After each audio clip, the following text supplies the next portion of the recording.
10 বছর সাজা পেয়ে অবশেষে জিয়া অরফানেজ ট্রাস্ট দুর্নীতি মামলায় খালাস পেলেন বিএনপি চেয়ারপারসন বেগম খালেদা জিয়া। খালাস দেওয়া হয়েছে তারেক রহমান সহ সব আসামিকেও। একই সাথে বিচারিক ও হাইকোর্টের দেয়া দুটি রায় বাতিল করেছেন আপিল বিভাগ। বুধবার সকালে এই রায় দেয়া হয়। পর্যবেক্ষণে বলা হয়, রাজনৈতিক উদ্দেশ্যে সম্মানহানি করতেই এই মামলায় আসামিদের সাজা দেওয়া হয়েছে।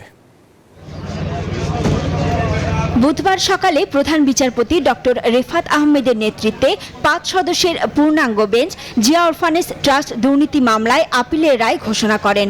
এতে বিএনপি চেয়ারপারসন বেগম খালেদা জিয়া এবং তারেক রহমান সহ সব আসামিকে খালাস দেয়া হয়।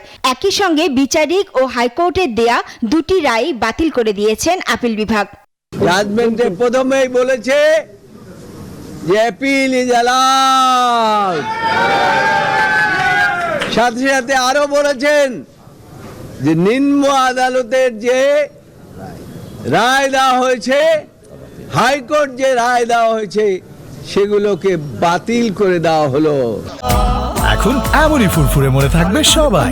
বসুন্ধরা টয়লেট্রিজ, ফুরফুরে মন সারাক্ষণ। পর্যবেক্ষণে আদালত বলেন, আসামিদের বিরুদ্ধে অভিযোগ প্রমাণিত হয়নি, প্রতিহিংসামূলকভাবেই মামলাটির বিচার করা হয়।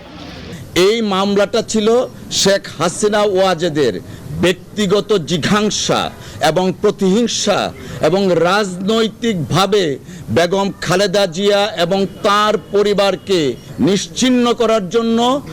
দুদকের আইনজীবী জানান, এই মামলায় অর্থ আত্মসাতের কোনো প্রমাণ মেলেনি।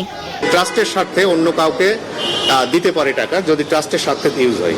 তো ট্রাস্টের স্বার্থে ইউজের জন্য তাদেরকে দেওয়া হয়েছিল, সেটা প্রমাণ হয়েছে যে বায়না করেছিল ট্রাস্টের নামে জমি কেনার জন্য।